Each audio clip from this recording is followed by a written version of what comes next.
been an absolute pleasure being here. The days just went in a whiz. I don't know how quickly they went. But there's learning here as well, and you could see a whole lot of expertise which is there on the different sessions. Those sessions were engaging, and there's much which could be taken out from that in terms of understanding, in terms of learning.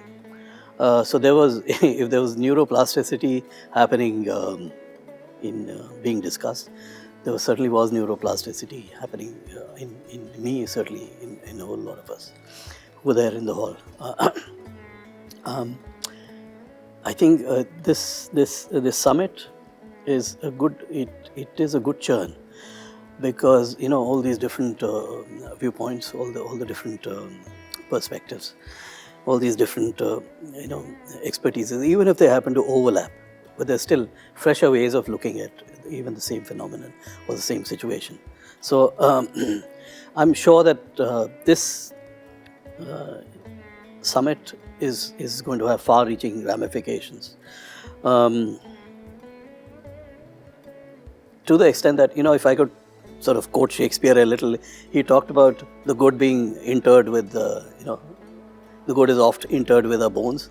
In this case, I'd say, okay, the good is happening here while we still have our bones intact.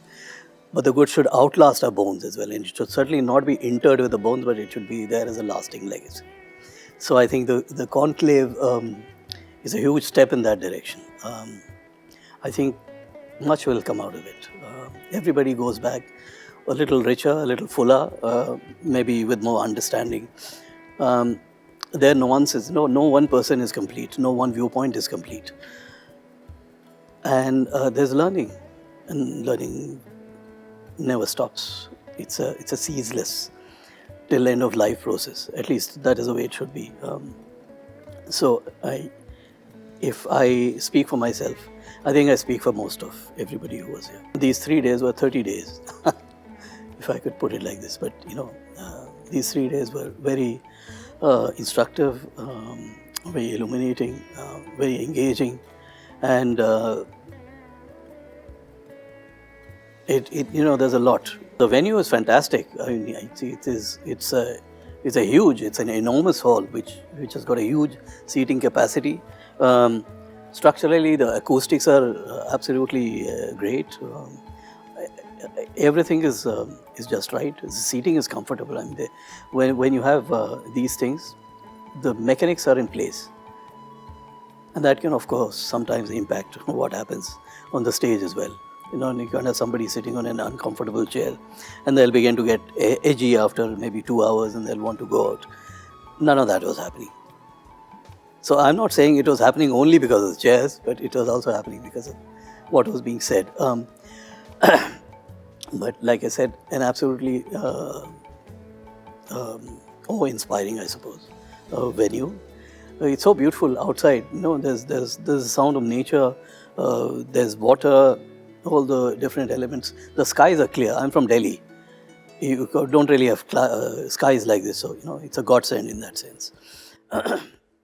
All we have are different shades of grey, especially the winter months. The clouds flitting by, beautiful landscape. The place itself is, there's a certain positive energy. Happy faces, and you could see all of that. The people with a sense of purpose, and it's a unified or driven purpose. And the Satta Sri Sai Vidya Vahini, it's admirable in terms of the scope of what is being done. It's huge, it's enormous. It encompasses a whole spectrum, I should say, of learning. If you talk of the neurodiverse and the learnings that are going to come out of this, I'm sure that's going to be huge.